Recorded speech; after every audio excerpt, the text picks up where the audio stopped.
আমাদের ভিডিওটা রানিং হতে শুরু হলো। We are collecting the best offer for you, এরকম লেখা আসবে। তারপরে আপলোড ইয়ার ব্যাঙ্ক স্টেটমেন্ট ভাইয়া ওটিপি, মানে ওটিপির মাধ্যমে আমাদের ব্যাঙ্ক স্টেটমেন্ট ওদের কাছে চলে যাবে। এখানে ওটিপি চলে এসছে, দেখতেই পাচ্ছেন। ওটিপি চলে আসার পরে আমরা কিছুক্ষণ ওয়েট করব। দেখুন ওটিপি চলে এসছে। এই ওটিপিটাকে আমরা কপি করে এখানে সরাসরি পেস্ট করে দেব। এবার সরাসরি পেস্ট করে দেওয়ার পরে কিছুক্ষণ লোডিং নেবে। ওই যে সিস্টেমে চেক করবে, ওই 15 থেকে 20 সেকেন্ডের মধ্যেই এটা চেকিং হয়ে যায় যদি ইন্টারনেট কানেকশনটা ভালো থাকে। তো চেকিং করছে ওরা। ফেটসিং ইউর অ্যাকাউন্টস এরকমভাবে লেখা চলে আসছে। দেখুন ইন্টারনেটটা একটু স্লো আছে জন্য এরকমভাবে দেখাচ্ছে।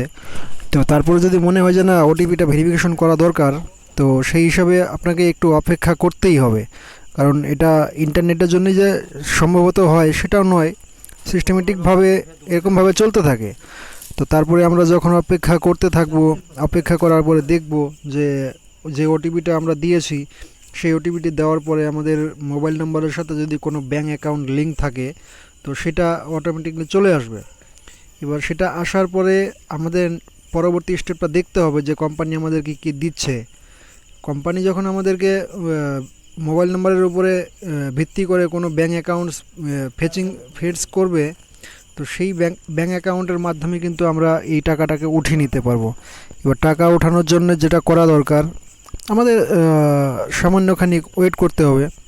আর আরেকটা কথা বলি, এই যে অ্যাপসটা আছে, এই সফটওয়্যারটা কিন্তু আজ থেকে দীর্ঘদিন ধরে চলে আসছে। এখানে কোনো সন্দেহের কারণ নেই। আরও যে দীর্ঘদিন চলবে সেটাও এখানে বিশ্বাস রাখাটা প্রয়োজন। তো তারপরে যদি আমাদের মনে হয় যে না, দেখুন এখানে চলে এসছে no bank accounts, upload your bank statement. তো এখন আমরা ব্যাঙ্ক স্টেটমেন্টটা আপলোড করার জন্য আবার একটা পারমিশন দিয়ে দেব। পারমিশন দেওয়ার পর আবার সেমভাবে ওই ওটিপি আমাদেরকে শেয়ার করবে। Thank you.